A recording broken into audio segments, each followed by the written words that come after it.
this time, Martin Odegaard. Zinchenko from Ketchiate, it's 4. Martinelli tiptoeing in. Predatory, perfect.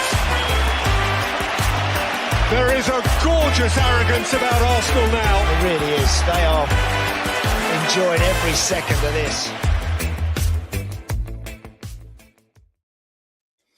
Hello and welcome to Not Another Arsenal Podcast, aka the Hector Bellerin of Arsenal Podcast. My name is Mike Hers, your host.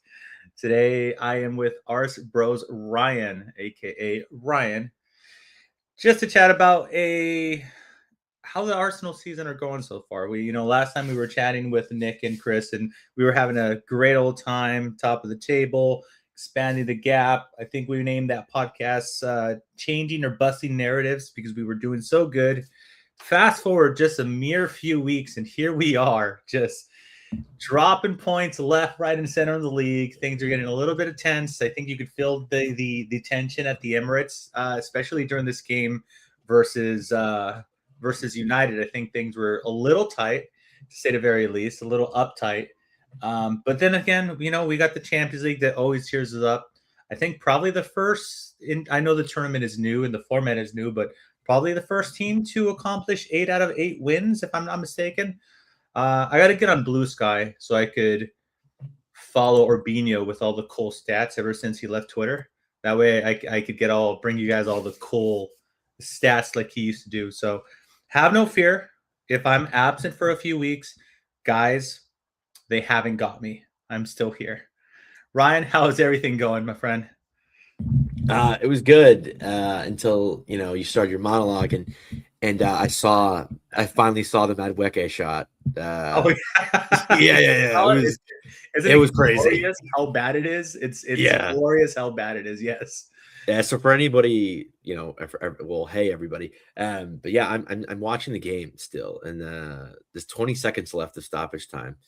And I'm not going to name names, but I do know there's a goal coming. So hopefully it's Jesus. I mean, honestly, I think Martinelli kind of needs a goal, or one of the young kids. It would be really nice if one of the young kids score. But it's kind of awkward because Kairat is now threatening. And okay, I wish I was kidding. Like literally, Kairat scores. He's literally, I'm glad it got blurred out in your background. There. I don't want to get in trouble by please, Paramount. Sir, we have hundreds of subscribers. Don't cost me this channel, Ryan. All right, whatever you do. Kairat just scored to make it 3-2. But yeah, no. Breaking news to me. I kind of, but yeah, no. I'm very happy to be here. I'm happy to finally make my Not Another Arsenal podcast debut. Yes, absolutely. Yeah, it's great to be here. I've been kind of living in the shadows and not really tweeting much, not really on any shows lately. So it's good to talk to you. I think we're gonna have a very awesome chat. I think there's a lot of things to talk about, and I think an interesting thing that you and I both talked about, in the green room, a little behind the scenes. Me and you have been just lockstep as Arsenal supporters. We've always just been lockstep in our opinions and how we kind of see the game, how we see the club. And for whatever reason, this season, I don't want to spoil anything, but this season is it's been, I think our friendship has been tested a little bit, I want to say. But yeah, no, we'll definitely get more into it as the show goes on. But I'm very interested as to what the chat has to say, what you have to say, because me and Mike talk a lot, but I'm sure he'll have some questions and I'll have some opinions that I have yet to hear, and I will be both eyebrows up, ready to go. Absolutely. Now let's dive into it. And what my good mate Ryan is alluding to is, so I have a let's call it what is it called when split personality sometimes. I do legitimately get heated during the game. So when things are going bad, I'm a little bit of a shithead. 2, as my good mate Jordan, who is in the live chat, knows, I tend to ham it up for fucking shits and giggles. I always like to say, if I was in the WWE and I was a wrestler, 100% would love to be a career heel. just spouting shit to piss people off to see if how much I could poke them. So all the shenanigans that you've read, mostly during the United game, I would say it's about 50% exaggerated, Ryan, but there is some truth. And I do want to talk about some of the negatives and something that I'm going to refer to as toxic positivity, if you will, because I do think that there is a type of personality in people on Twitter that are just everything is fucking hunky dory all of the time. And I don't fucking get it. Like I am a big fan of being positive. I've stated multiple times on this podcast, and I will state it again. I still truly firmly believe that Arsenal can and will win this league, even with the points that we recently dropped. But I also don't want to continue watching this league, us, in my opinion, right, not take advantage against 10-man Chelsea, look at a point versus a shit pull and celebrate it. A Forest who was shit before and after us. Chelsea was shit before and after us. United has been better recently because they're on a decent run of form with the new manager bounce. It's either new manager bounce or because they fucking hate Amarin that much. However you want to slice that piece of cake. I'm simply saying that like throughout these last few weeks, right? It started with Chelsea and says a point away is good. I'm like, okay. Those are 2 points dropped, in my opinion. And then the counter argument is we're first in the Champions League semifinal of the Cups. Okay, great. Means fuck all in the league, respectfully. Drop points versus Forest. Fuck. Wasted opportunities. City just dropped points. We're first in the Champions League semifinal of 2 Cups. Means fuck all in the league. We dropped points versus United. We dropped points versus what's the other one? It was Chelsea, Forest, United, and there's another one there. It was like 3-4 games that we dropped points. I don't know why Bournemouth is speaking to me, but I don't know. Maybe because Bournemouth beat Liverpool. I'm remembering Chelsea, Liverpool, Forest, and United. We dropped points. 10 points. Chelsea, Liverpool, Forest, United. Yeah. Okay, and all I'm saying is like the rebuttal that I've got in those 4 games was we're first in Champions League and we're in the semifinal of the 2 Cups. That's fucking great, but it has nothing to do in the league. So instead of currently standing potentially 14 points away from Manchester City with a game at the head-to-head, we're 4 points away from them and we have to visit them. So we lose that game, Ryan, it's a 1-point gap. A lot of things could happen. I understand that they could they have to visit some stadiums and everything, but we were chatting about the whole.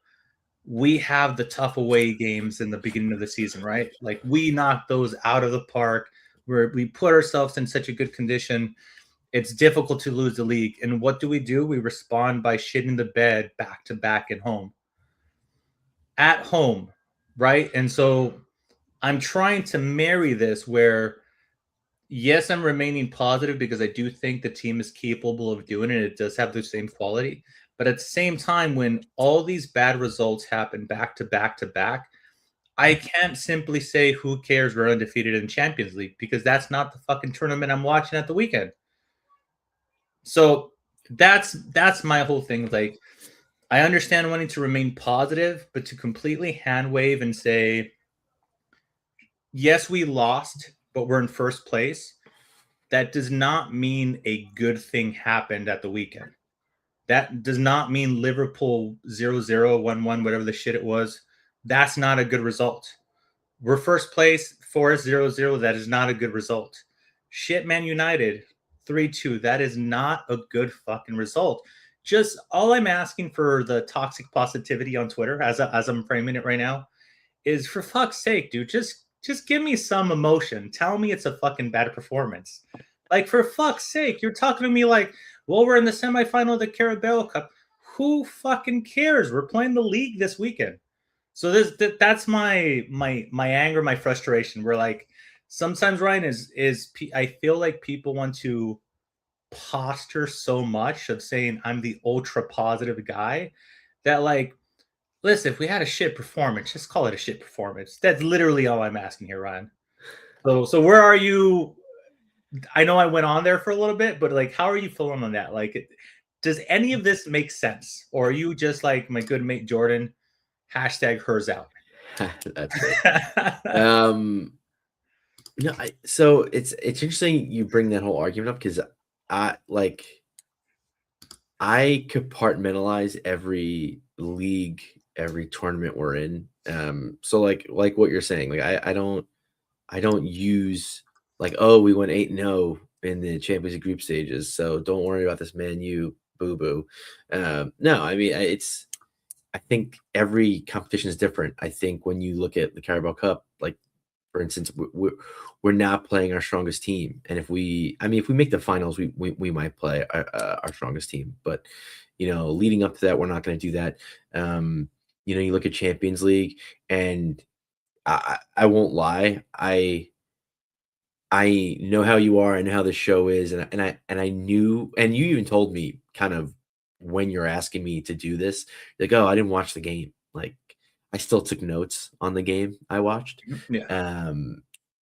And like I have a lot of like just interesting stuff about the chemistry of the team and like, yeah, but we're playing I don't even Irad. They're from Kazakhstan. But one thing I wrote, like, I will not, I wrote a whole bunch of things, but something like, oh, is there like not a low block in England? Like there's just so many like different things that I wrote that kind of I'm starting to like compare the Premier League with the Champions League. And it's so funny because when you're talking about how people are using stats from one league and comparing it to another, um, I had to like stop myself and I'm just like, dude, who cares? It doesn't matter. It doesn't matter.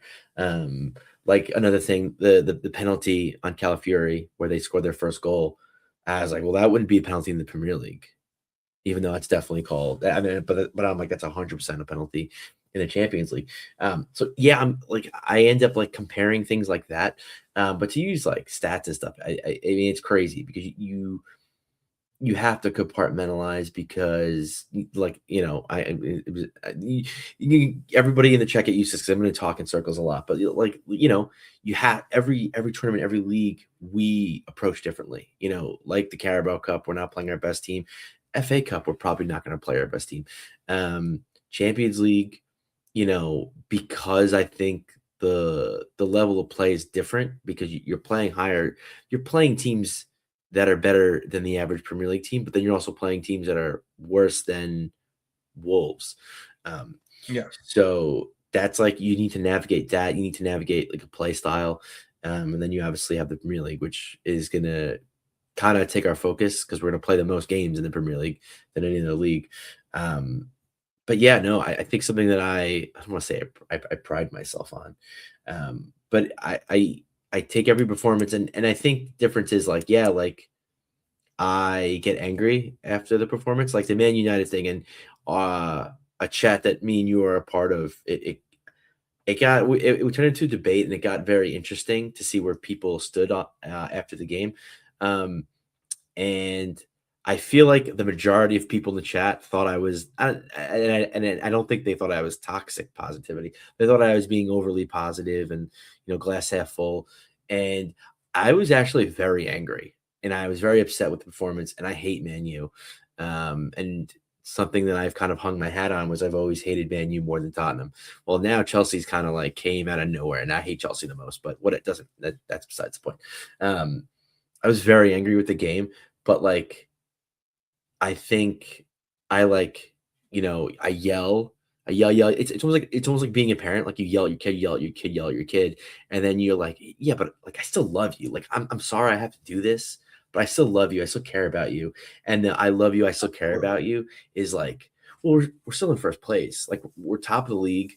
Like I can't be screaming at my kid, which I guess in this case is Arsenal. I can't be screaming at him, grounding him for a week, no computer, no PlayStation, no nothing, but like he's top of his class and he's looking like he's going to make the speech at graduation and be a valedictorian. So it's just such a like mixed bag of emotions because I want to be angry. It was a terrible performance.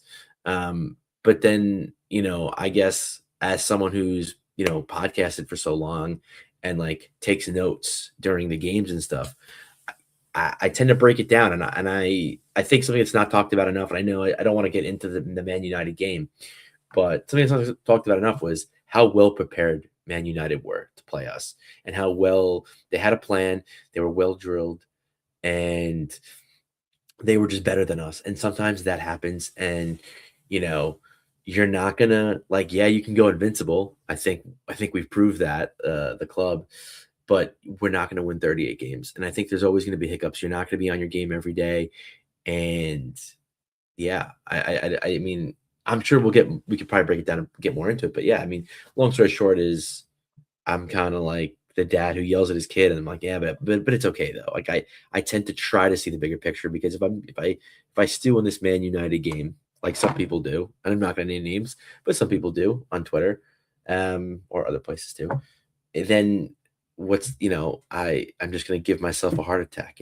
Wow, is it worth it? No, this club's not worth it. Well, it kind of is. Yeah. So I guess the way I look at it too is like, I understand you're saying that you're separating them, and on a whole, they're doing great. On a whole, statistically speaking, we're the best team in all of Europe. So I don't have a defense for that. Right. But I guess 1-0. Let's go. No, I'm kidding. 1-0. Let's go. I guess beating Inter Milan, being shit versus United, and beating Cara does nothing to me for the weekend. I'm happy Monday, like Tuesday, Wednesday, and I realize, and matter of fact, those games, because we're already guaranteed second place in the second leg at home. Like if Arsenal would have lost today, Ryan, it wouldn't have been an issue for me, legitimately. If like Marley Salmon started, along with the ghost of whatever Obafemi and whatever who other kid left, and like if they would have played and we got destroyed at the Emirates, I would not have cared. I know that's not how Mikel Arteta thought. I'm just simply saying that I don't want to make it seem like every loss is the end of the world for me, because there's losses that the team could absorb that's not going to negatively affect them. I think it's the accumulation of what I see as to be pretty much 4 back-to-back-to-back. I know there was one win in between. These 4 results of a Liverpool that's been fairly shit the entire season, United that's been fairly shit the entire season, Forest that have not won in 7 or 10 games. The 10-man Chelsea really upset me, because we played versus 10 men for like 70 minutes, 80 minutes, something like that. And I was like, how are we? And they were shit at the moment. And guess what? After they drew and they claimed that as a win online, they went on to, guess what? Be shit for like 7 or 8 games. So they're bleeps of good games, or well-prepared games, however you want to coin them. It being versus Arsenal is just frustrating the ever living piss out of me, dude. I just feel like if City plays Forest on a 7 game losing streak, they're gonna make it 8. That's all I'm saying. They're gonna make it 8, and us somehow we managed to pass the ball around a very deep block. And I do take into consideration that the manner in which teams play versus us in the Champions League versus how they play with us in the league, I understand it's a different level of football and a different structure and a different tactic. But I'm just like, we're on the win now mode, right? And you could tell me otherwise. I don't diminish the League Cup and I diminish the FA Cup. I don't diminish them. I want to win them. I never say throw away the League Cup because this is our priority. That's not how I view football. But if you're ranking them, the league and the Champions League, or the prize, right? Or the big prize. And this is the conversation that I've had in the past, where like, how long can we continue to not win a big tournament and still refer to us as a big club? And I know culturally, massive.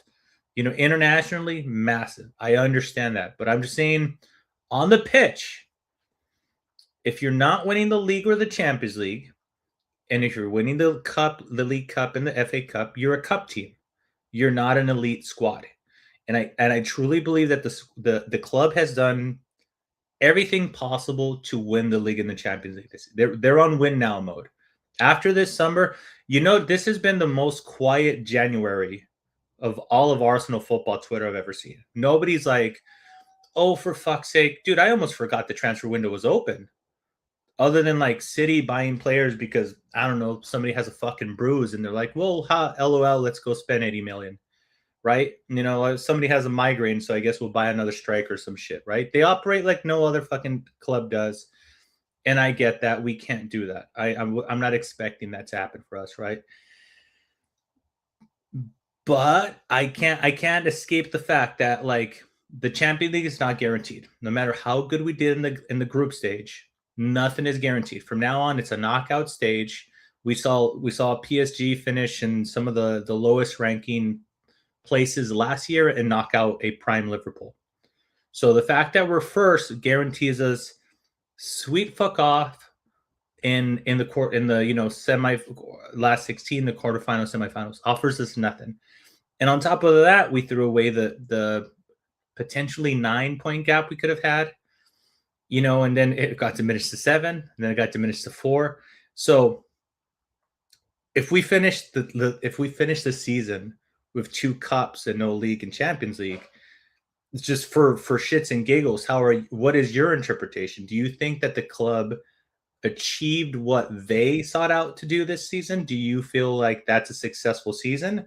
Or will you be at least a little bitter with like, for fuck's sake, we were ahead in the league for the large majority of it. We lost 0 group stage games. And here we are with the League Cup and FA Cup. Does that change your perspective? Like, did they not at least, to frame it this way, not fully live up to the expectations that they put on themselves? So it's interesting. So when the season started, I stood firmly saying, if we don't win a trophy, I can't judge if the season was a success or not. Just flat on the question. But as the season's gone by, we are in the Carabao Cup semifinal against Chelsea. I think that game is early February. We have a 3-2 lead against them. So we have a really good chance going into the finals against a City or Newcastle, looking like City. FA Cup, that's up in the air, but that's always one of our top competitions. You look at the league, we're in first place. You look at Champions League, 8-0. So, if we don't win a trophy now I'm kind of like, no, I think Arsenal fan can say the season was a success. I think that, I think every trophy for us is on the table. Every trophy for us is, I want to say, like, within our grasp. I mean, FA Cup still has, a few more rounds to go to really kind of shake out. But I mean, I guess that's like my short answer in that, like, no, I mean, we need something, and a Carabao Cup is not going to do it. An FA Cup is not going to do it. And it's funny because you say, oh, like, I don't want to diminish. I'm not diminishing the cup. Well, it's like, well, no, you're not diminishing them, but they're diminished in the fact that you ask anybody to power rank the 4 trophies that we can win this year, they're all putting FA Cup, Carabao Cup 3 and 4. I mean, who gives a fuck which one's 3, which one's 4? But no, we definitely need, I think we definitely need to win a Premier League or Champions League. But again, that's tough too, because you tell me we get second place and we make the finals of the Champions League and lose. I mean, it's just tough because, I don't know. I think we're in such a good spot as a club that, like, I don't know. And I don't want to, it's the hope that kills you. So I don't want to wish too much on it. But no, I mean, it's definitely, we're close. And obviously nothing's done, nothing's set in stone yet. But I think if we don't win a trophy, it's going to be a very interesting summer, I guess. I'll put it that way. I think this would be a very interesting reaction. I mean, I think Miguel Arteta did a really good job at expressing and trying to convey positive vibes, right? Speaking about what the conversation was after the United defeat and how the team and the squad and he wants to approach the rest of the season. I think maybe potentially they might have had a realization themselves. They had a little come to Jesus conversation and said, maybe like B.A. Schooner say that the United game result was a nice kick in the ass for the team and for Mikel Arteta, right? This is just, I don't want to say they're walking into these games like they already won it, but and Reese did say sometimes the fear of winning is greater than the fear of losing, just by the time in which you spend not winning a major title. So it's a real thing. It's a psychological thing. So I'm not putting it past them that literally they get into their own head. Now, parlaying that into a different conversation, a lot of conversation was around the Emirates Stadium and their vibes. First and foremost, I will say I'm a Yank, as people know. I when the Emirates is good, we talk about the atmosphere being great and great stadium, great atmosphere. Place was rocking. I swear to God, every time it's quiet, it's those fucking tourists. And I felt respectfully, guys, we gotta come off of this shit, man. First and foremost, was it like 10,000 out of the 60,000 are for ballot, so there's already 50,000 season ticket holders in there. Out of those 10,000, is a chance that a fucking tourist is gonna get that. So let's say 5,000, half. I'm giving it 50-50. Imagine that. You're telling me 5,000 out of 55,000 is fucking up the entire atmosphere in this place? I think realistically, I think what it is, Ryan, just like the frustration that I in the group chat where I'm like, holy shit, for fuck's sake, I can't believe this thing. Like, this guy misplaced a pass. Generally, I just feel like fans are just being fans, and they're also living with the trauma. Trauma's, hyperbolic. You understand what I'm saying? But yeah, no, I get what you're saying. With the memory of losing 3 leagues in a row. And granted, dude, we say we lost 3 leagues in a row. I will say this. 4 years ago, we weren't expecting to challenge for the league. 3 years ago, we weren't expecting for challenging the league. You could say we lost it last season. Sure, we challenged. We were part of it. And that was probably expectations has risen. But we say, we finished third 3 years. I'm like, we were never challenging. We never went into, if we're being serious and honest with ourselves, we didn't go into the season 2023 or something and say, oh, fuck, we're going to challenge for the league this season. It was nice, but I don't think that was the aim. I don't think that was the expectation. Last year, this year, I think the expectation was really high. But, dude, every misplaced pass, every time, something didn't go wrong, it was a, like, groan.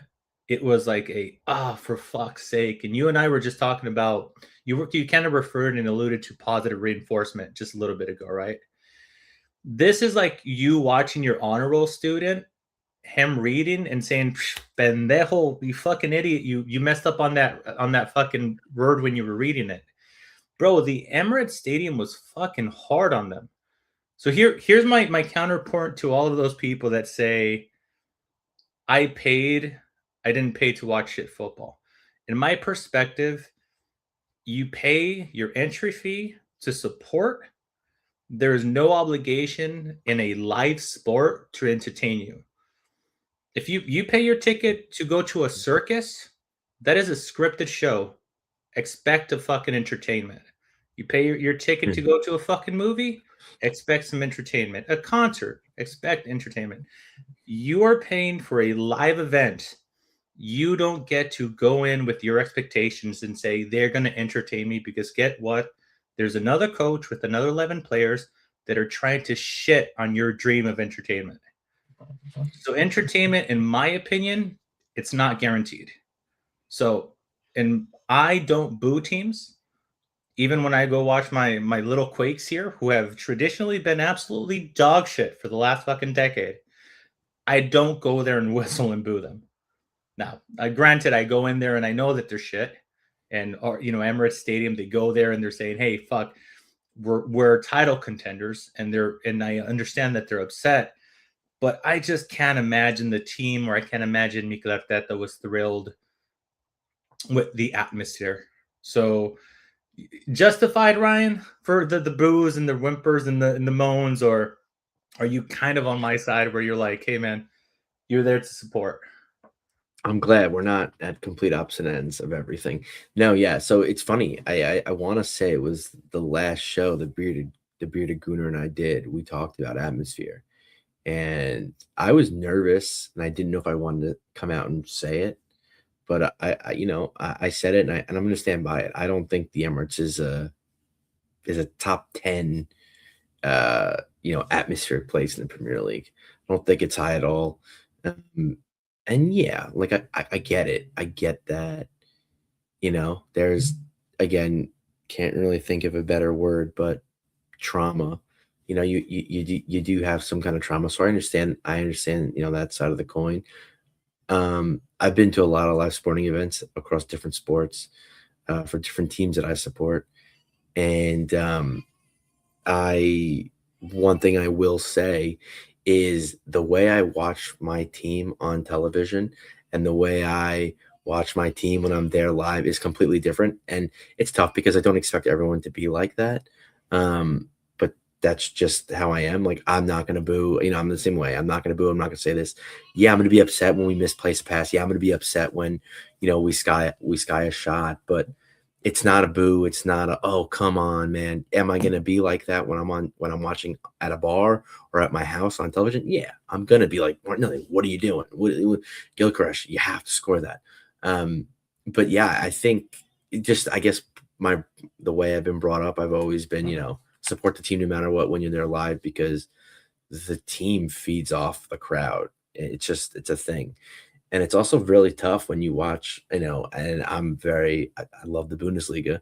When you watch games in the Bundesliga and you see like the yellow wall for Borussia Dortmund or, my team Stuttgart, that they're banging the drum for 90 minutes and they're going crazy. And my kids screaming because my kids, but yeah, they're going crazy. They're screaming the whole 90 minutes. They don't stop. And I don't think that's a thing really in the Premier League. So I get it that we don't really do it. We have introduced the drum the last couple of years. But yeah, no, I mean, I think you have to, again, like, separate I think we're talking a lot about separation today. You have to kind of separate yourself from being a viewer on a television to being like, dude, this team can feed off us. They feed off our energy. They feed off our vibes. So all right. I'm gonna let you go. I gotta go get my kid to stop crying. Go for it.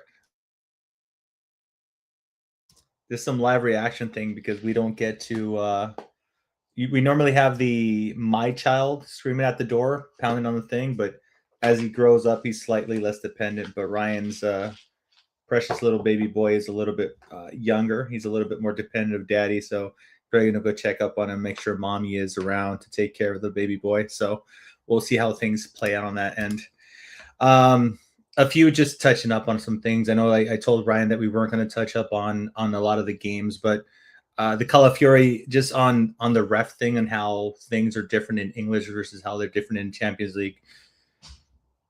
I don't believe that the Harry Maguire slide was with the arm down was a penalty. That's just my 2 cents from the Manchester United game. I think his hands in a natural position. He's falling down. He's stretching. And I think it's a little bit of a stretch ask for a penalty in that moment. I kind of correlated a little bit towards this happened maybe 2-3 years ago versus Liverpool, the Odegaard one that keeps on getting brought up in social media. Excuse me. The social media for the Odegaard versus Liverpool in Anfield, where Odegaard lost his balance and he was falling down and he reached down to make sure he doesn't fall flat on his face and the ball hits his hand. Again, I justified it by saying he was falling down. It was a natural position. I justify Harry Maguire saying it's a natural position. How Ryan brought up the things are different in Champions League. In Champions League, it's black or white. If your hand touches the ball, no matter in what context or circumstance, it's a penalty. So I take that point that you've seen it given in other leagues. You've seen it given occasionally in English Premier League, and we all know how inconsistent that the refs could be. It just never stops being frustrating. But personally, I didn't think it was a penalty. That's just my 2 cents. Calafiori in the Champions League, penalty. As a matter of fact, I would say that in England that would have been called as well. Along with the third goal, was it for Manchester United? Let me just double check on the gentleman's name that scored. The Dargu goal. Also, I think his arm was glued to his body, whether it hit his thigh or hit his arm.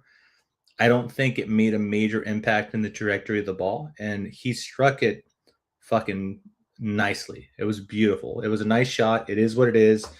Beat David Raya. You can make an argument that if he was 4 inches taller, he might have been able to get a hand for it. But overall, in balance, I think David Raya is a great goalkeeper. So it's a non-issue for me. Is all I'm going to say. But I know that social media is going to do its thing, and plenty of people have different perspective. So some people wanted those as given as penalties, or they wanted the goal chalked off. For me personally, I was completely fine with it. On balance, I think it was all good. Absolutely. So touching up on another thing about the games versus Inter and Kaita, or whoever the heck we played right now. I'm sure I completely butchered that name, by the way. The last 2 Champions League game, Kairat, there you go. Gyökeres did manage to score. My thoughts are still rough on him. I still don't think he's a great striker. I'm not convinced that he's the striker. I find it humorous in a really weird way that both of his Champions League goals kind of came off from like a weird mistake. If I'm not mistaken, the Champions League goal versus Inter Milan was a beautiful pass from Martinelli. He slightly miscontrols it, proceeds to do a horrible pass to Saka, and it falls in his place because he hits Saka in the back, like in the heel, falls perfectly in line, squares it. Beautiful goal versus Inter. This goal today is also, if you look at it, his whole like first touch and the way he got into the box was a little bit clumsy, but it fell right into his path and he was able to score. So the Gyökeres thing, I'm still 50-50 on it, Ryan. I'm still kind of debating whether he's the guy or not. I was just mentioning to the live chat and dear listeners that I find it humorous that the 2 Champions League goals were kind of slightly fuck ups on his end that served him up the ball in a perfect way. It's mainly if you think about the Inter Milan one, beautiful pass from Martinelli, and he tries to give the ball to Saka, but it was a piss poor pass. Like, he passed it to Saka's back and just fucking ricochets off of Saka, and the ball lays flat. And the man could shoot. It just seems it's one of those situations where like he's really struggling to acclimate to the physicality of the English league. Like, I think the gap between top defenders in Portugal, in mid-table teams in England, is so vast that he's finding it difficult. So that space, if it comes to him running 10, 15, 20 yards with the ball and beating out a center defender in England, I don't think he's having much luck with it, man. So, like, how are you feeling about Gyökeres and his the emergence of his recent form, if you want to say? Now it's 2 goals or 3 goals in the last few at this point. Definitely the 2 Champions League. I'm struggling to remember if he scored one in the league. I want to say he did, because it was like a tap in. Yes. Somebody did horrible defending. It was shit defending, and it like laid right in front of him. He scored against Chelsea in the FA Cup, maybe, or not FA Cup. That makes sense. Yeah. Lee, what the fuck is called Carabao? Yeah, I think the goalie Sanchez didn't cover himself in glory in that time. Yeah, absolutely. Yes. So, how verdict in, verdict out? How are you feeling about Gyökeres right now? It's so weird. So I'm like all over the place with him. I do want to say, for the record, I didn't want him. I didn't want him to be our signing. I was too nervous about the difference in the Portuguese league and the Premier League. It was tough though, because he did play very well against Man City in the Champions League last season. I think he scored 1, maybe 2 goals. He gave Man City fits. To be fair, he also gave Magalhaes fits when we played him. He didn't score against us, but he definitely saw the potential in him last season when he played us. So I was like, okay, like, I'm not completely out because of the Portuguese league thing, because he did play well against City. He played good enough against us. But I didn't think we would. I think we brought him in to kind of almost shut the fans up because we don't play to his style. We don't play to his needs. We've, since Arteta's been in charge, we've never really played with like an all-star like goal scorer. I mean, you could say like a bombing, I guess, but he was already here. But yeah, I wasn't, and it's funny. Yes, I picked Šeško over Gilchrist, but I don't know. I didn't really know what I wanted in the summer. I just wanted someone to score a lot of goals. And I didn't really care if it came from Saka. I don't really care. It came from, someone from Sporting in Portugal. But yeah, no, so I think he's a lot better than what people are making him out to be, but I still don't think he's good enough. I don't think he's gonna be the reason we win trophies. Like I said, I do think he's playing well. I think he's doing a lot more than what people are seeing, and I think the hate that he's getting isn't entirely justified. But yeah, no, I can't justify his price tag. I can't justify him being in the 11 week in, week out when we have someone like a Kai Havertz who is, a better player. I won't say a better striker. I won't say a better goal scorer, but a better player that plays in his position. And some can argue Gabriel Jesus is probably a better player than Gilchrist. To be fair, too, those two guys were hurt. We needed something to kind of take the place of it. But yeah, I don't know. Like I feel like every game I kind of go back and forth because I want to support him because of the hate he gets on social media and from fans. I don't think it's entirely justified, but then I'm like, yeah, but like he's not what we signed up for, if that makes sense. But to be fair, we're not helping him. We're not doing him any favors. So I agree. I agree with it's difficult to judge. I agree that we're not helping him. I also was thinking about like if both Gabriel Jesus and Kai Havertz were healthy in the same way Mikel Merino and Odegaard were, I think he would have around 1,000 minutes with Eze. I don't think he would be playing all these single games. So we did put ourselves in. We didn't put ourselves at a club. It was, obviously we knew about Gabriel Jesus and his rehabilitation, but nobody was expecting Kai Havertz to have a freak injury, first game of the season or such. So that wasn't the expectation. You and I both spoke about this where I was telling you 100% Kai Havertz is our starting striker. And that sound like crazy to some people because we were saying no way we invested this much money. And I was like, pretty sure Kai Havertz is starting striker. But unfortunately, because of the injury, they kind of had to push Gyökeres into the situation. But I think he would be in the same boat as Eze. I don't think Eze and him would be having vast different amount of minutes. I think there would be a lot of time and a lot of work in the background, and Eze wouldn't be, or Gyökeres wouldn't be starting every single game. So tough situation to be in. But the striker market in general, it's kind of weird because you have obviously strikers that are performing at certain clubs, but realistically, you got top of the world. You got like Kane and Haaland, and then a massive drop, and then everybody else. That's how I see the striker market essentially. There's more like they're essentially more elite wingers outscoring strikers in all of Europe. So it's a big drop. It's a pretty vast one, but yeah. Before we take off, I guess we got to talk about Gyökeres. I'm just picking your brain a little bit here. Are you at all shocked at all with all the smoke with the Julian Alvarez thing? Because I've been supporting Arsenal since early 90s. And I find it, that whole meme, I don't recognize my club anymore. Like, was it Drogba that said it? Some shit like that.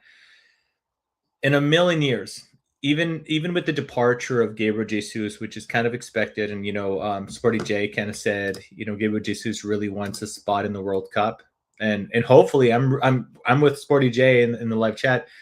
I really hope that means he's gonna fucking ball out of his goddamn mind these next 4 months.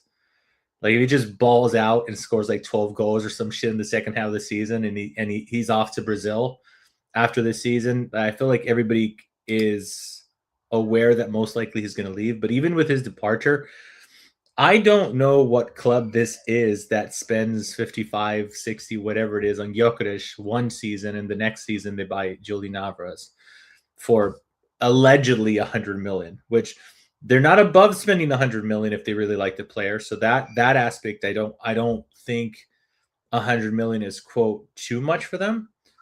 Maybe it is because it's back to back big spending summers, but do you believe in any of the smoke? Because initially, if I'm following the timeline in which how things popped up on my Twitter, was somebody misquoted something Ornstein said. He was answering a question to Clive, said something like he knows that Arsenal were looking at him, assuming looking at him between the movement between Manchester City and Atletico Madrid.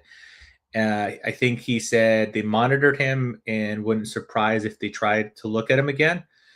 And somebody said like, hey, Ornstein said that Arsenal are in for Julian Alvarez in the summer. Ornstein himself replied and said, hey, that's not true. I never said that. I just simply said that they were interested in the past and wouldn't shock him if they were in again. Now, he denies it flat out. And then the next day you have credible journalists, like I think it was James Ollie that reported it, saying Arsenal are in it, monitoring it, looking at it, like it gave it more credibility to the idea that Arsenal are actually in for the player if the player is available. I don't fucking see it, Ryan. Personally, I love the player. I just don't see it. I would be thrilled. I don't see it. Where's your thought process on this whole, I guess, summer transfer that we're talking during the January transfer window? I mean, so I think Julian Alvarez fits us better than Gyökeres does. I think Arteta has worked with Julian Alvarez at City, right? Like I think Maybe. I think there's a mutual respect. I think I think, when you're Arteta, when you're a manager, you're gonna respect and you're gonna value players, and you're gonna say, "Oh, I like that player. That'd be cool if he was on my team. That'd be cool, if he was on my team." But it's this isn't. I mean, this isn't FIFA. You can't have everybody that you like on your team, or if you were, you'd have a squad of like 50 something guys. I think there is I think Arteta likes the player. I think the club likes the player. I think Berta likes the player. I think that said Berta knows like Alvarez's camp really well, or something. I don't know. Probably because Atletico, but I don't know. I don't know if we're serious about it. I don't know if we're going to spend 100 million after we just kind of signed Gilchrist to 5 years to kind of be our guy. Alvarez can play out wide if we need him, but are we going to play him out wide? Are we going to sign him as a left winger? Because let's face it, we don't have a nailed on left winger. We don't have a nailed on starter as much as, and I know I'm not the biggest Leo fan, and that, but I don't think people can sit here and say we could win the quadruple with Leo Trossard. Yeah, it's good. I don't think we can win. I just he's a good player. God, I hope we win it this season. Yeah. I think Leo Trossard is a phenomenal player, and it's so funny because for anyone in the chat that is kind of unaware, I was like kind of campaigning. We signed back Alex Iwobi, and I was kind of like giving a lot of people, oh, do you like Alex Iwobi or do you like Leo Trossard? And I was shocked how many people said Leo Trossard. Like, what are you talking about? And Iwobi was playing. Like, I watch Fulham a lot because obviously it's Arsenal Junior, and Iwobi's great, and he's good. He's a great player. But it's funny because when I started kind of like the Iwobi campaign and the anti-Leo campaign, Leo was playing phenomenal. Leo was like our like MVP, and I'm just like, you gotta be kidding me. Which I mean, in retrospect, obviously, I was like, yeah, cool. Like, I'll talk shit about Leo all day if he fucking wins me soccer games. Like, I don't care. And yes, I said soccer because we're in America right now. So, anyways, but no, I mean, lately Leo hasn't been playing great lately, and I really do. Yes, he's been playing good as far as a whole. he's just too lightweight for me. And games where we have a lot of possession, I don't trust him with the ball as much as I trust other players with the ball. And I think there is a superstar left winger out there that we can get that is better than Martinelli, better than Leo Trossard, better than Madueke, excuse me. And I think we need to make it. Can Alvarez be that guy? Because I know Alvarez was playing the left. We could, or like Sporty J says, or not Sporty J. Who said that? BX gonna said it. Saka on the left, Alvarez on the right, which is funny because Saka's been playing on the left a few games. I think what was it? I think it was the United game. Martinelli came on, or Saka. Something happened where Saka was on the left, Martinelli was on the right, and Saka was on the left. Madueke was on the right. Madueke came on. That's what I was saying about. But yeah, no, I mean, I think it's, I don't know, it's like a mutual attraction. I think Alvarez. I mean, who wouldn't be interested in the Arsenal idea? You know, we are competing. Let's face it. Whether we're winning it or not, that's a different story. But we are competing in every trophy that we're in. And I think, you know, Arteta is familiar with the player, so I think there's going to be mutual attraction. But as far as us being serious and like potentially launching a bid for him in the summer, I don't know. That I'm not sure about, because at the end of the day, you know, a manager isn't going to like 18 guys and 18 guys only. You know, you do need to have feelers out there. You need to, I guess, test the market in a way. And then, yeah, obviously Berta is familiar with him too. So you have like a lot of people that are familiar with him. And I think he can make this team better, whether it is in the left wing or it is striker, because let's face it too, like Gilchrist is struggling. You know, Gabriel Jesus, he'll score a hat trick one game and he'll go missing the next. And, you know, Kai Havertz, his knee problem. The way I've been reading about Kai Havertz and from what I've seen, it seems like that's going to be a thing he's going to have to deal with the rest of his career. And if that's the case, you can't rely on him to be your starting, you know, your starting striker, your starting whatever, you know. And by the way, I thought he was a phenomenal midfielder today. Yeah, we were playing Kairat, but Yeah, him and Gilchrist linking up was pretty awesome to see, which is kind of what I I didn't was. have him starting on the right on my fucking bingo card, by the way. Yeah, no, The fact yeah, that he was in midfield was right. not the greatest thing for me to see.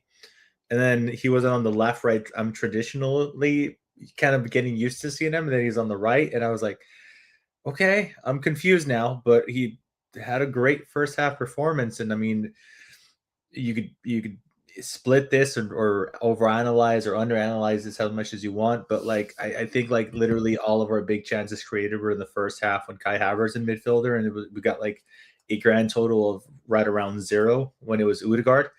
And the man, he's not doing himself any favors there. So, yeah, Kai in midfielder was a surprise, but I'm always happy to see him on the field. No, yeah, I mean, I'm obviously one of his biggest supporters. Him being German doesn't hurt either. But yeah, it's interesting to see him, especially him and Gilchrist playing together, and I think they did a really good job at that. So, again, Kairat, I get it, but you know, I think you need to kind of plug and play, and we have so many players in the squad. Like, we need to kind of test the waters and move guys around, because so many players on our squad can play multiple positions.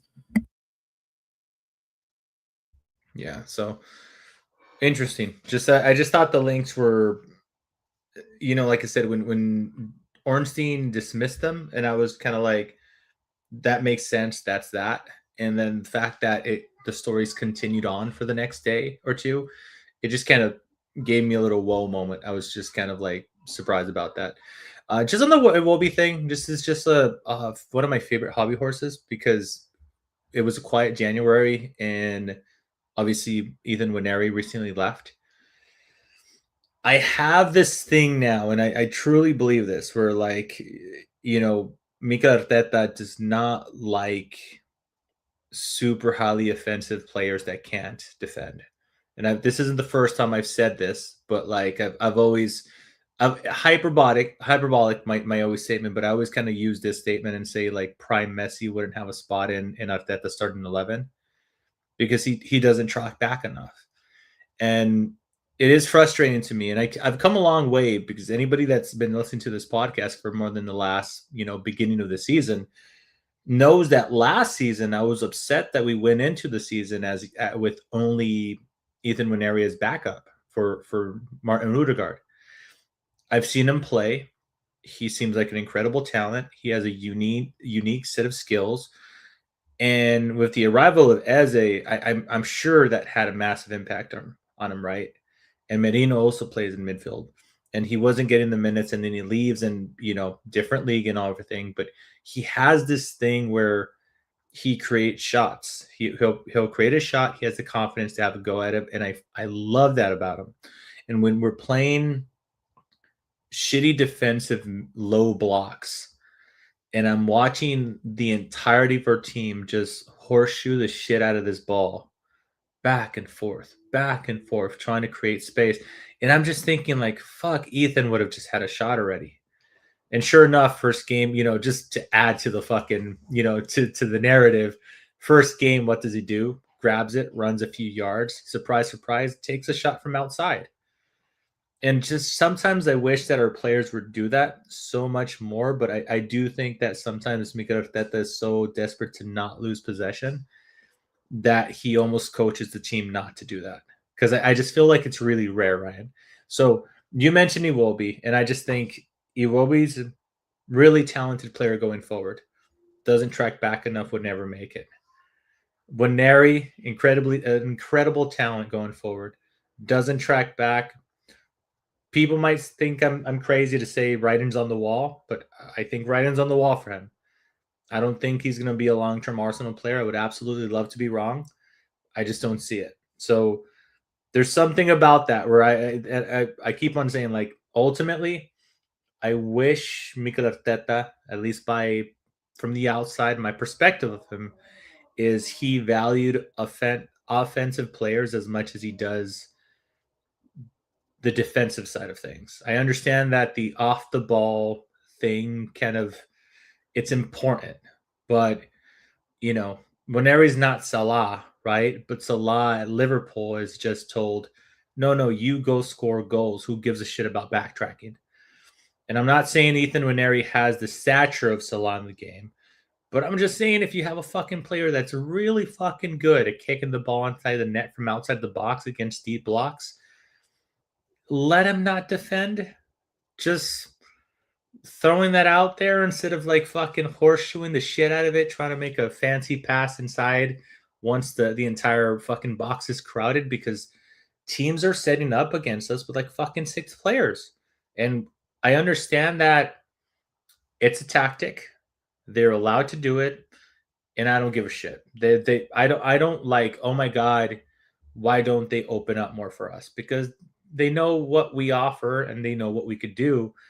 I'm just simply saying, if you have a tool, fucking use the tool. Don't loan your tool to your neighbor. It's all I'm saying, dude. So, like, is this all in my head, man? Am I fighting my own ghost of Mikel Arteta defensive class past, or do you think he does have an over reliance on, or as people, I'm going to frame it as Twitter says, he's afraid of losing. He's afraid of losing more than he wants to win. I would completely agree with you if we never signed Madueke or Eze, because those contradict everything you just said. Because Eze doesn't track back, Madueke doesn't track back. Just real quick, they've barely fucking played. Yeah, they do. But barely played them. That's all I'm saying. Yeah, but like, why bring him in then? There's no need to sign him then. If that's because everything you're saying makes sense. But why bring him in? Why bring either of them in? Like, you have Waneri, why have Madueke? I just think he needs game time. I think he needs to develop. I think he's a mini Saka, and like, he likes to cut in on his left and shoot, which is what Saka used to do all the time. Now he's kind of more in the touchline and more dribble heavy and trying to create, which, I mean, doesn't help because he's getting chalk on his boots. But yeah, I think Waneri's going to be a real player. I think he's really going to come into his own. And it's funny, I don't know who tweeted this, but there was a stat. His last like 6 games that he's premiered, like on either Marseille, Arsenal U19s, U18s, U21s, Arsenal first team, he scored in his debut game every time. It's kind of crazy. But yeah, no, I think he just needs game time and to develop what he wants and Waneri to be. Because I don't really know what he's going to be. Is he a right winger? Is he a 10? Is he a right 8? I don't know what he is, but he's definitely someone that could dribble in traffic and score goals, and I think we could use him. And he's 18 or maybe he's 19, still very, very young, and we have time to make that decision on what we do with him. All right, so let's wind it out. I hear your kiddo. I was as Spurdy J. My kid didn't need water today, as Spurdy J reminded me from podcast past. So my kids will hydrated, but your son is calling for daddy back. And yeah, I just really wanted to do a little pick me up pod, a little session. I refer to this as therapy session because I like to say I did a lot of venting here, and Ryan, you're a perfect sounding board. You were soft and smooth today, my friend. Just a gentle giant is what you were. Just you were a good head to bounce things off of. So can't say that's the first time I've heard that. There you go. Hey, see, like I'm growing, buddy. You know, being parenthood changes you, my friend. But yeah, yeah. I just wanted to get something out, man. It's been a few weeks since we have. All jokes aside, my two counterparts that are normally with me, Kelly and Chris, busy schedule right now with family stuff. I recently changed careers, so my life has took a little bit of a wobble. We're hoping to get back on track, but I didn't want to go too far without putting out another podcast, and so I shot you the offer. And guess what, dude? Not all heroes wear capes. You came through. Really appreciate you having you here. You know, for your 5th debut. You want to tell your listener where they could find you if you like on Twitters?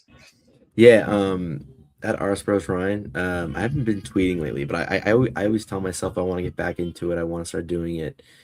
I'm just so locked into games now. I mean, I have always kind of been locked into games. I don't have time. I feel like if I'm gonna tweet something, I'm gonna miss it, or it's just gonna be old news and just whatever. So yeah, I'll start tweeting. I promise soon. Yeah. No, I felt a lot of people I know have been moving away from the platform because, admittedly, dude, there's like either the human beings or with the blue check marks coming up with like outrageous takes just for interactions, or it's like Elon. I know he claimed to do something about bots. There's so many fucking bots, dude. It's So really it's actually insane. it is actually insane. So like you see, like you post a tweet or you go to your club's tweet. I go to the Arsenal just to check out the comments to see like the temperature overall, right? And you get like the same profile, just same, just making random out of context comments. So platform is a little weird right now. So I don't know what, maybe one of these days you'll convince me to do Reddit and we'll start a Reddit group. Once this old man figures out how to do that, all right? But until then, this has been Not Another Arsenal podcast. Of course, my good mate Ryan saving the night, hanging out with me for a full hour. I really do appreciate that, Ryan. I've been Mike Hers. You can find me at Mike Hers FC on the Twitters. I'm still there periodically, fighting with people just for funsies. Hopefully we see you guys this time next time. But you can find us on Spotify and Apple Podcasts. I almost forgot. It's been a while. And of course, YouTube live chat. Thank you so much for joining us. Really do appreciate it. Until next time, boys. Peace. Right foot this time, Martin Odegaard. Zinchenko from Ketchia, it's in, it's 4. Martinelli tiptoeing in. Predatory, perfect. There is a gorgeous arrogance about Arsenal now. It really is. They are enjoying every second of this.